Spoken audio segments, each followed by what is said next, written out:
Bonjour et bienvenue dans le blog Art Floral Pro. Aujourd'hui, nous avons le privilège de vous présenter l'équipe française du Landart 2016 au parc Christophe Colomb sur Saint-Jean-sur-Richelieu. Alors, nous avons ici monsieur Éric Bianco et je viens de Marseille en France. Et monsieur Olivier Fleury et je viens aussi de Marseille. Alors messieurs, bienvenue chez nous. J'espère que vous avez apprécié le séjour. J'aimerais que vous nous parliez un petit peu de votre parcours. Qu'est-ce qui vous a amené à faire du Landart? Ce qui nous a amené à faire du Landart, c'est essentiellement Peter Hess, qui est un maître en art floral, et c'est lui qui a insufflé cette direction, et on lui a emboîté le pas, et c'est lui qui nous a donné le goût à toucher les matériaux naturels et à les transformer et en faire quelque chose d'autre, et d'avoir une autre vision sur la nature et de prendre plaisir à être à l'extérieur, etc. Justement, en tant qu'artisan floral, on comprend qu'on a un métier qui crie, qu'on aime la nature. En quoi est-ce que de faire du Landart vous permet d'avoir une connexion que vous pouvez ramener ensuite à votre travail d'artisan floral? C'est une bonne question. C'est une excellente question.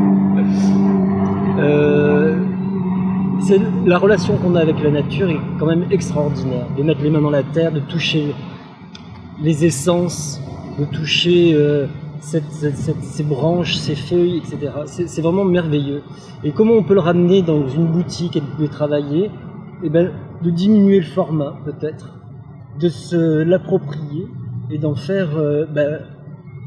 de raconter quelque chose. On n'est pas la fleuristerie, c'est pas forcément de faire un bouquet, mais aussi c'est de se donner, c'est de raconter quelque chose avec ce qu'on a, le médium qu'on a, qui est merveilleux.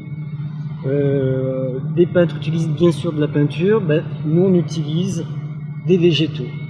Et c'est la combinaison de ces végétaux où on peut transmettre quelque chose et raconter quelque chose ou répondre à une attente de client. C'est une belle réponse, merci beaucoup. Enfin, j'aimerais savoir, pour nos auditeurs, on fait un métier qui est merveilleux, je pense qu'on s'entend là-dessus, que ce lien-là qu'on a avec la nature est important. J'aimerais savoir pour eux, qu'est-ce que vous leur conseillez, à quoi ils devraient se raccrocher en tant qu'artisans pour continuer d'avoir la passion et continuer d'avancer dans notre domaine, toujours dans cet esprit de connexion avec la nature. Je crois qu'il faut rester curieux.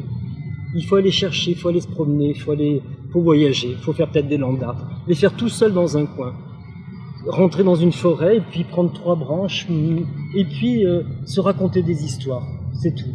Se l'approprier encore une fois cette nature parce que c'est grâce à elle qu'on est là. Donc je pense que c'est très important et puis on se ressource de cette manière-là. Il faut aller s'enrichir ailleurs. Eh bien, merci beaucoup. C'était une très belle entrevue et encore une fois, l'équipe française du Landart 2016, on a très hâte d'aller voir ce que vous avez fait. Merci encore. Merci beaucoup. Merci.